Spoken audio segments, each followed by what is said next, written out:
Turtle Dorks? It is the Turtle Dork back with a new movie review for you today. So I just saw the film The Hate U Give. Now this is currently in limited release and it comes out wide on October 19th. So I will be vague and this will be spoiler free. But this is a powerful film. It's basically the story about a young lady, 16-year-old girl named Star, who was a witness to see of her friend getting gunned down by a police officer, and it's really just kind of dealing with her story as far as her being a witness to her friend's murder and what are the next steps that she has to take and how that affects her community. And it deals a lot with a lot of the issues, a lot of the social issues, especially in the African American community that we're seeing nowadays. When you talk about certain things as far as like cultural appropriation, social injustice, police brutality. I mean, we've seen this a lot with a lot of the black cinema that we've been seeing more evidently this year, but this one I really enjoyed. Now there were some fears that I had going into this film. One was the fact that when you watch the trailer, the movie kind of felt like it was going to kind of fall into the pot of those films that just felt like one of those kind of heavy-handed message films. And on the surface it looks like that, and even in the beginning of this film I kind of felt that to a degree. There is something that there is a trope that they kind of use where they use voiceover, and it's of course coming from Star.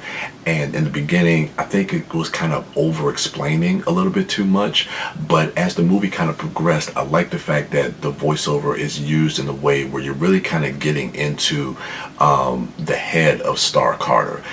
You're getting into the head of like what she's thinking and how she's feeling, and the fact that she has to deal with basically there's two different types of personalities that she has.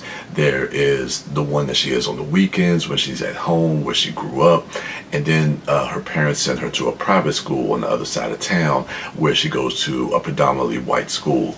So she basically is dealing with that duality of Star and Star quote unquote 2.0.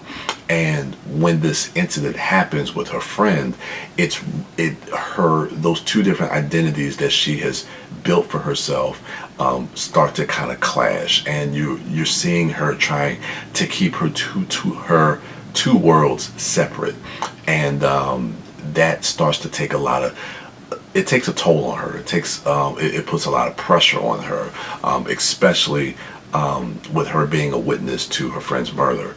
So this movie, again, the cast, I think what really kind of makes this movie stand out from that kind of typical conventional story is the cast. Amandla Stenberg she has such a dynamism on screen. Like, she demands your attention, and even in some of the heavier scenes, even in the lighter scenes in the first act of the film, you can't take your eyes off her, and she's a revelation. She is definitely going to be a star, and she's the center focus, and she holds this film together.